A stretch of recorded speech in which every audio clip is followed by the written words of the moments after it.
All right, welcome back, everybody. Today, we're diving into a matchup that, at first glance, might seem kind of predictable. We got the Celtics. Yep. They're aiming for a championship. And then there's the Wizards, who are, well, they're rebuilding. Yeah, after those big roster moves. Exactly. But I have this feeling things might be a bit more interesting than they seem. Oh, for sure. For sure. What do you think? Yeah, you're right. I mean, the sources we have definitely lay out, like, the strengths and weaknesses for both these teams. But what I find really fascinating is how the Wizards, even though they're rebuilding, they can still pose some serious challenges. Especially for a team like the Celtics, right? Exactly. Okay, so let's break it down a bit. We know the Celtics have that championship history, and Tatum and Brown are incredible. Yeah, a true force. But what makes their offense so tough to defend? Like, specifically? It's more than just those star players. It's their whole system. Think speed, think precision, think three-pointers. Lots of three-pointers. Oh, yeah. And they've got multiple guys who can just nail those shots consistently. So that stretches the floor, makes it so hard for the other team to keep up. So you can't just focus on shutting down one or two guys? Nope. You need a defensive strategy that covers the whole court. Gotcha. All right, now the Wizards. They're in a different stage, more focused on building up their young players. What are their strengths coming into this game? Well, they got a lot of potential, especially with guys like Jordan Poole and Kyle Kuzma leading the way. Right. Poole, now his scoring ability is really something. He can create his own shot, hit from deep, finish at the rim.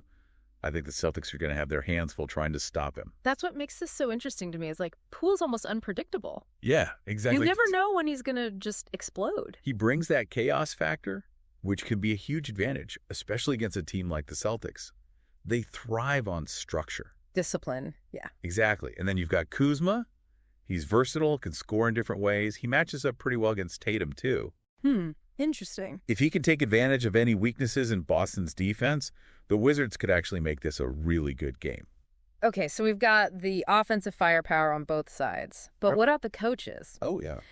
Joe Mazzulla for the Celtics clearly wants to make Boston a contender. And then you've got Wes Unseld Jr. with the Wizards trying to build something new with a younger team. How do their coaching styles play into this matchup? That's where things get really fascinating.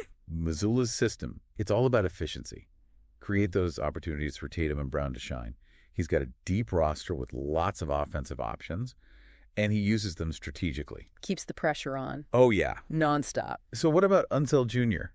How do you think he'll approach this game knowing they're up against a tough opponent? He's in a tough spot for sure. Yeah. But it's also an opportunity to get creative. He's got to find ways to counter that Boston offense and give his younger players a chance to show what they can do. One thing our source material really highlights is how the Wizards need to disrupt Boston's rhythm. Force turnovers, protect the paint. It's a big ask, but that's their best shot at keeping things close. So Unseld Jr. has to come up with a plan that basically shuts down the Celtics' strengths while letting his own guys make plays and, gain experience. Precisely. It's that delicate balance. But that's what's so cool about coaching a younger team. Right. You're not just aiming for wins. You're developing talent. You're building a culture. Right. Okay, so two teams with distinct styles, two coaches with very different goals. But where the real action happens is in those key matchups. Oh, absolutely. And that's where we're headed next. All right, so buckle up, everyone, because we're about to break down some of the most exciting player battles in this Celtics-Wizards showdown. All right, let's jump right into it. The matchup everybody's talking about, Tatum versus Kuzma. Oh, yeah. I mean, Tatum's having an MVP caliber season. Over 30 points a game. Just incredible. But can Kuzma, can he really hold his own against a player like that? That's the big question. I'm really curious to see how Kuzma approaches this. Tatum can score from anywhere. He's just so hard to guard. Right. That killer instinct. Yeah. I think for Kuzma, the key is going to be playing smart, disciplined defense. Yeah. Our sources suggest forcing Tatum into tough shots, disrupt his rhythm early. Make him work for it. Exactly. Don't let him get into that flow, Yeah. the flow he thrives on. Right. So Kuzma has to be physical, but also strategic. But it can't just be about defense, can it? Oh, no, absolutely not. Kuzma needs to be a threat on offense, too, especially if the Wizards want to keep up with Boston. For sure. It's got to be assertive, look for those scoring opportunities. Actually, our sources point out something interesting. Boston's defense, while strong overall, they've shown some vulnerability against those versatile scorers. the ones who can attack from different spots on the court. So Kuzma could actually use that to his advantage. He might have a chance to exploit those weaknesses, yeah. Make a real impact offensively. That's an angle I hadn't really considered. Okay, so what about Jordan Poole? He's going up against a Celtics defense that's known for shutting down perimeter players. How do you think that'll play out? Poole against the Celtics perimeter D. That's where things get really interesting. Poole's a dynamic scorer, but we know he could be a little inconsistent. And the Celtics, they're all about that disciplined switching defense. Right. They'll probably throw different looks at Poole, try to keep him off balance, force those tough shots. So it's like unpredictable talent versus system. Right, exactly. Classic clash of styles. Can Poole's raw talent overcome that disciplined defense?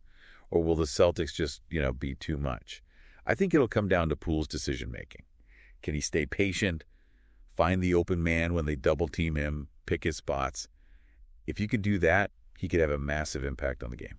So it sounds like Poole has to find a balance between just going for it and actually playing within the offense. That's it. Knowing when to take over, when to trust his teammates.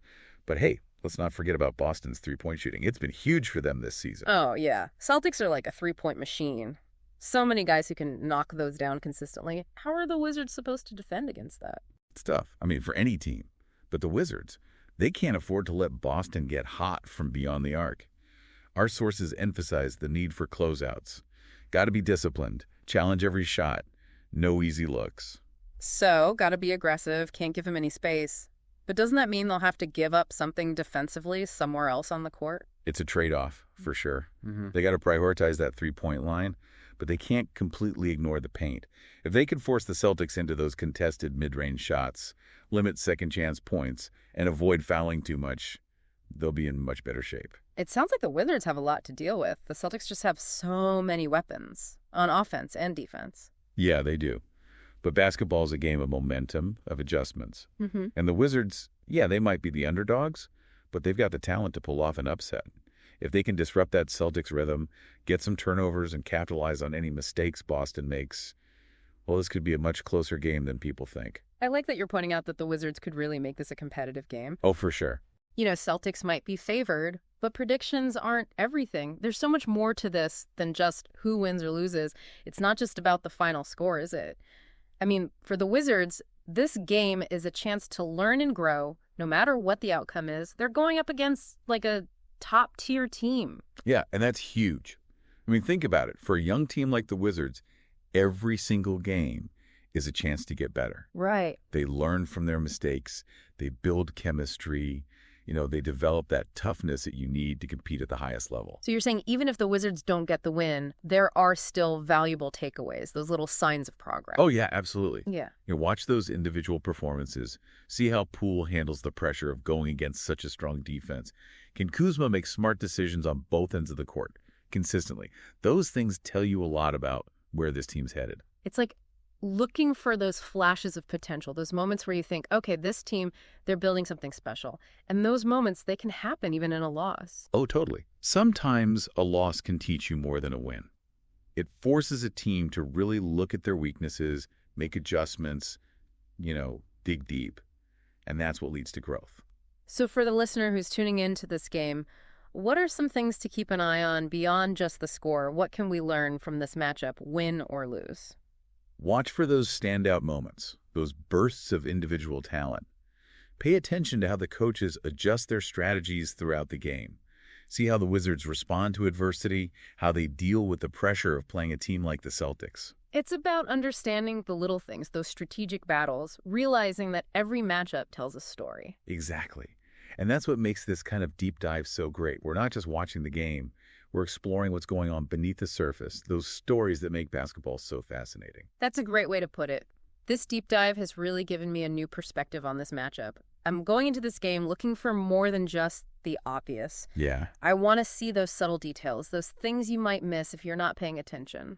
And that's the beauty of basketball, right? There's always something new to learn, something you didn't expect, something that makes you rethink how you see the game. I couldn't agree more. I'm excited to see how this unfolds, and I bet our listeners are too. So let's enjoy the game, appreciate the athleticism, the strategies, the drama, and remember, this is more than just a game. This is a deep dive into the heart of basketball. Thanks for being with us. Today is your lucky day. Today is the day that our $3 website works for you, paying you directly to your PayPal daily.